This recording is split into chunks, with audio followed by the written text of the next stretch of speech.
Dalawang individual ang naaresto matapos magsagawa ng bypass operation ang Philippine National Police sa Barangay Santo Niño, Cebu City noong 19 ng Mayo.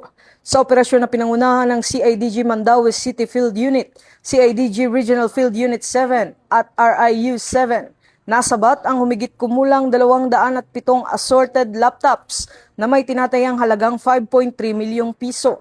Kaugnay ng umano'y paglabag sa Republic Act No. 7394 o Consumer Act of the Philippines. Patuloy na paiigtingin ng PNP ang mga operasyon laban sa ilegal na kalakalan upang maprotektahan ng publiko at matiyak ang maayos at legal na transaksyon sa merkado.